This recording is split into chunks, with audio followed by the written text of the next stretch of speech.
estamos aqui começando mais um podcast. E o nosso assunto de hoje é sobre abelha e mel. Nós estamos aqui com própolis e com mel.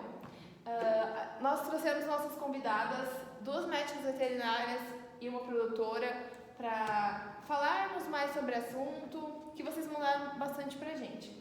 Então elas vão se apresentar para vocês. Uriel, por favor. Oi, eu sou Uriel, sou formada em medicina veterinária, tenho especialização em silvestres e hoje em dia eu trabalho com apicultura. Júlia. Oi, gente, eu sou a Júlia, médica veterinária também, e eu trabalho na vigilância sanitária. Thalita. Eu sou a Thalita, trabalho com apicultura, trabalho com as abelhas e com os produtos que elas produzem. Bom, galera, a gente colocou uma caixinha de perguntas lá no nosso Instagram e a gente selecionou alguma delas para perguntar para as médicas veterinárias e também para a produtora, já que vocês mandaram uma boa quantidade de perguntas. A nossa primeira é: como que a gente pode identificar uma fraude no mel? Então, atualmente no Brasil existe o Ministério da Agricultura que eles exigem fazer os exames para o laboratório para saber se o mel é verdadeiro ou não. Uma das nossas outras perguntas é: o mel cristalizar é algo normal hoje em dia? É sim, principalmente os melos verdadeiros, que a gente chama de puro. É bem comum, principalmente no frio, que acaba acelerando esse processo. É legal falar sobre isso, porque geralmente o pessoal acha que quando cristaliza é falso, Joga fora. Legal, Interessante mesmo. Então, quando ele cristalizar, tem algum método pra gente deixar ele de novo normal? O que a gente faz? Tem sim. Você pode comer ele cristalizado mesmo, mas a maioria do povo não gosta. Então você pode fazer aquele processo de banho-maria, que é para ele voltar ao normal. Mas você não pode colocar no micro-ondas, porque senão ele perde todas as propriedades que ele tem. Entendi. interessante, porque eu acho que a maioria não sabe que não pode colocar no micro-ondas. Porque geralmente eu vejo bastante gente colocando no micro-ondas parentes, assim. Mas... É porque o pessoal tem preguiça e coloca lá no... porque é mais fácil colocar no micro-ondas do Bem mais fácil. que ir lá, esquentar a água e chama Maria. Agora eu vou fazer pergunta para a produtora, a Thalita, que eu acho que envolve mais o assunto dela. Quais são as EPIs necessárias para a atividade de apicultura? Que a gente deve utilizar? Algo assim. Seria um macacão, um avental, a máscara semifacial, a botina e luvas. E o que a gente pode fazer, algumas medidas, se a gente for atacado por um enxame? Acho que isso é mais voltado para a nossa especialista, médica veterinária. Quando ocorrer um enxame que você vê muitas abelhas em um lugar só, elas podem estar em transição de lugar para lugar, podem estar movendo a colmeia delas, ou elas podem realmente estar fora da colmeia, todas elas, por algum intruso que eles perceberam perto da colmeia. Nessas ocasiões, você deve se afastar do local imediatamente e preferencialmente chamar o corpo de bombeiros. Se você for atacado ou se você vê alguém ser atacado, chamar o corpo de bombeiros também na hora, porque tem que ocorrer o salvamento da pessoa, porém visando também a cuidado e a proteção das abelhas, porque elas são produtores muito necessários para hoje em dia, polinizadores muito necessários hoje em dia mesmo, porque estão em crítico risco de extinção. Tá, então a gente não deve mexer com elas, só comunicar socorro e pedir. Beleza. A gente tem aqui nessa pergunta, como que funciona o bem-estar dessas abelhas e quais que são as formas de cuidados que a gente pode ter com elas e as dificuldades que a gente encontra também lidando com as abelhas? Então, como o bem-estar, como eu tinha dito, sempre é visando o bem-estar da abelha. Então, temperatura, mudança climática, poluição, são todas as coisas que estão apresentando-se desafios em cuidado de abelha. Tanto é que eu acho que até a produtora aqui pode ter algum problema com algum desses fatores, assim. E quando você quer ter uma colmeia, assim, ou uma caixa de abelhas, pode-se comprar, não é incomum, é até recomendado. E você pode recolher o mel delas também, assim, super saudável.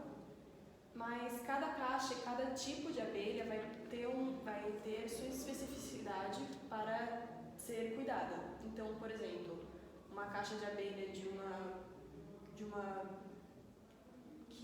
um tipo de abelha que vive dentro de uma árvore vai ser diferente de uma abelha que tem aquela colmeia bem típica de um desenho animado. As abelhas têm alguma temperatura ideal?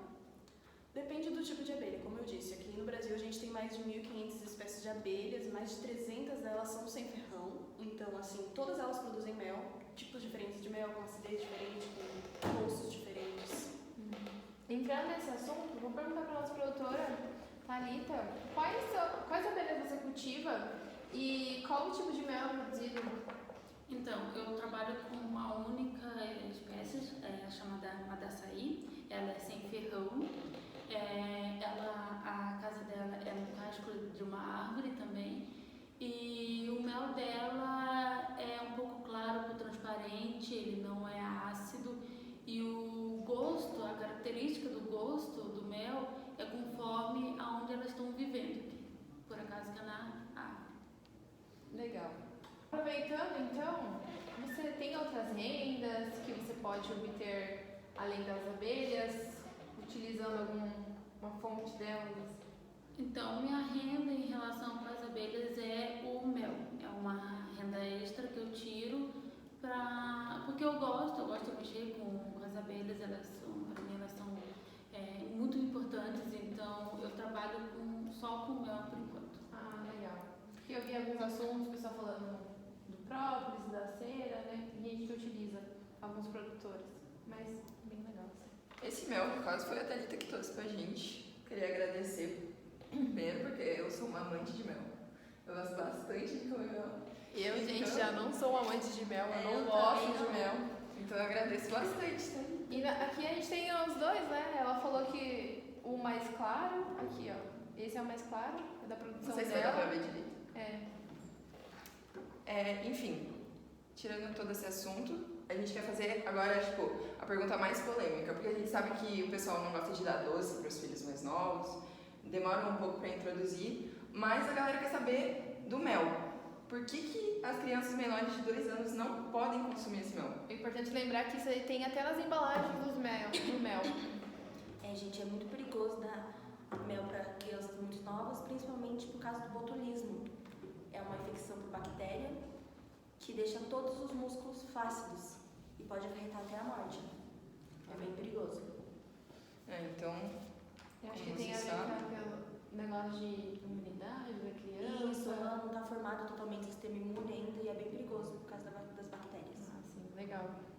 Tem mais alguma pergunta, acho que você queira fazer? Eu tenho sobre qual a importância da economia que as abelhas oferecem. Então, no meu caso, eu consigo tirar, como eu falei, a renda extra dela com o mel e eu consigo vender, por enquanto, pro pessoal, perto de casa, nas cidades pequenas, mas futuramente eu quero expandir e vender para mercados, mercearias e até fazer utilizar outros produtos da abelha, né? Legal, porque esse daqui que você falou de 500 gramas sai por mais ou menos uns 20... 22, 23. Legal. Isso é muito bom pra galera saber também, quem tiver condições, quem tiver dinheiro para investir nas abelhas, para investir nessa produção, até porque as abelhas são super necessárias no nosso ambiente. Então, quem se interessar por isso é uma renda super boa pro produtor. Então, essas foram as minhas perguntas. Acho que eu não tenho mais nada para perguntar para vocês. Queria agradecer pela presença de vocês aqui no nosso podcast. Obrigada, gente. Foi muito importante. Sou eu pela oportunidade. Que bom. Tenho certeza que o pessoal vai gostar bastante. Trazendo conhecimento, muitas perguntas que o pessoal aí de casa perguntou, né? E aí estão esclarecidos. Se faltou alguma coisa, nos perdoe. E a gente pode trazer elas mais vezes. E galera, perdão pelo barulho, que ocorreu né? Mas é isso, galera. Muito obrigado e tchau, tchau. Tchau.